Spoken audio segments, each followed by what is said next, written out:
नमस्कार मित्रांनो, तुमचं स्वागत आहे आपल्या चॅनलवर. आज आपण घेऊन आलो आहोत एकदम खास आणि उपयोगी असा व्हिडिओ. मार्च महिन्याचे दिनविशेष. होय, स्पर्धा परीक्षा असो, शाळेचा अभ्यास असो किंवा जनरल नॉलेज वाढवायचे असेल, मार्च महिन्यातील प्रत्येक महत्त्वाचे दिवस आता लक्षात ठेवणं एकदम सोपं होणार आहे. या व्हिडिओमध्ये तुम्हाला मिळणार आहे महत्त्वाचे दिवस, त्यामागचं कारण आणि लक्षात ठेवण्यासाठी सोपी ट्रिक्स. म्हणून हा व्हिडिओ शेवटपर्यंत नक्की बघा, कारण एकही दिनविशेष मिस झाला तर नुकसान तुमचंच आहे. तर बघा, पहिला आहे 1 मार्च, नागरी संरक्षण दिन. दरवर्षी 1 मार्च रोजी नागरी संरक्षण दिन साजरा केला जातो. या दिवसाचा उद्देश म्हणजे आपत्ती, युद्ध किंवा आपत्कालीन परिस्थिती सामान्य नागरिकांचे संरक्षण कसे करावे याबाबत जनजागृती करणे. नागरी संरक्षण दल हे पूर, भूकंप, आग किंवा इतर संकटांमध्ये लोकांना मदत करण्यासाठी नेहमी तत्पर असते. हा दिवस आपल्याला शिकवतो की आपणही आपत्कालीन परिस्थितीत शांत राहून आणि योग्य निर्णय घेऊन स्वतःचा व इतरांचा जीव वाचवू शकतो.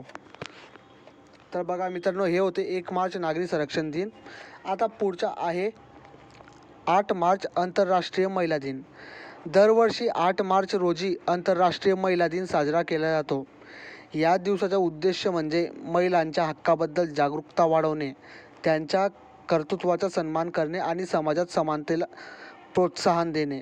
महिला आज प्रत्येक क्षेत्रात आपलं कौशल्य दाखवत आहे मित्रांनो. जसं शिक्षण असो, विज्ञान असो, क्रीडा असो, राजकारण असो किंवा व्यवसाय असो.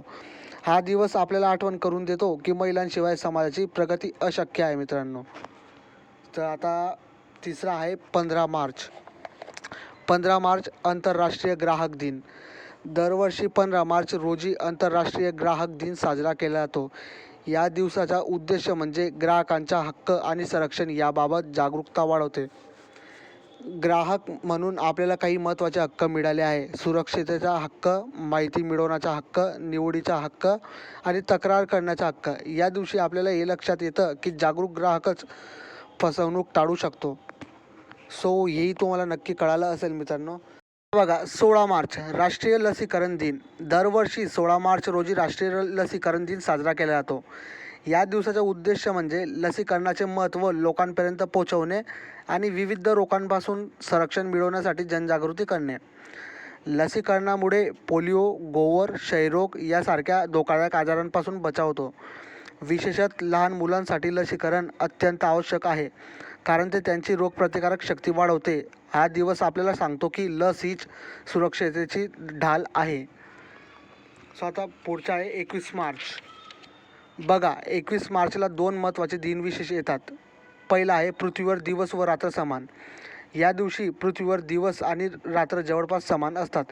याचे कारण म्हणजे पृथ्वी सूर्याभोवती फिरताना अशा स्थितीत येते की सूर्यप्रकाश दोन्ही गोलार्धावर समान पडतो. हा दिवस आपल्याला निसर्गातील संतुलनाची जाणीव करून देतो. आणि दुसरा आहे जागतिक वन दिवस. दरवर्षी 21 मार्च रोजी जागतिक वन दिवस साजरा केला जातो. या दिवसाचा उद्देश म्हणजे वनांचे महत्त्व समजावणे आणि त्यांचे संरक्षण करण्याबाबत जनजागृती करणे. झाडे आपल्याला ऑक्सिजन देतात, पर्यावरण संतुलित ठेवतात आणि जीवसृष्टीचे रक्षण करतात. हा दिवस सांगतो की वन वाचवा, भविष्यातील जीवन वाचवा.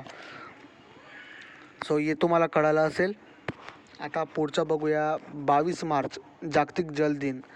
दरवर्षी 22 मार्च रोजी जागतिक जल दिन साजरा केला जातो. या दिवसाचा उद्देश म्हणजे पाण्याचे महत्त्व समजावणे आणि त्याचे संवर्धन करण्याबाबत जागरूकता वाढवणे. पाणी हे जीवनासाठी अत्यंत आवश्यक आहे, पण आजही अनेक ठिकाणी पाण्याची टंचाई आहे मित्रांनो. म्हणून हा दिवस आपल्याला सांगतो की पाणी वाचवा, जीवन वाचवा. सो आता पुढचा बघूया 23 मार्च जागतिक हवामान दिन. दरवर्षी 23 मार्च रोजी जागतिक हवामान दिन साजरा केला जातो. या दिवसाचा उद्देश म्हणजे हवामान व वातावरणातील बदलांविषयी जागरूकता वाढवणे. हवामानातील बदलावांचा परिणाम आपल्या शेती, पाणी आणि दैनंदिन जीवनावर होतो. हा दिवस आपल्याला सांगतो की हवामान समजून घ्या, पर्यावरण जपा. तर मित्रांनो, हे होते आपले काही मार्च महिन्यातील दिनविशेष. आशा आहे की हा व्हिडिओ तुम्हाला नक्कीच उपयोगी पडला असेल आणि तुमच्या अभ्यासाला थोडी मदतही झाली असेल. जर का व्हिडिओ आवडला असेल तर लाईक करा, कमेंट करून तुमचं मत नक्की सांगा आणि असेच यूजफुल व्हिडिओज पाहण्यासाठी चॅनलला सबस्क्राईब करायला विसरू नका, कारण इथे मिळणार आहेत प्रत्येक महिन्याचे दिनविशेष अगदी सोप्या आणि मजेशीर पद्धतीनं. चला तर मग भेटूया पुढच्या व्हिडिओमध्ये. तोपर्यंत अभ्यास करत राहा आणि पुढे जात राहा.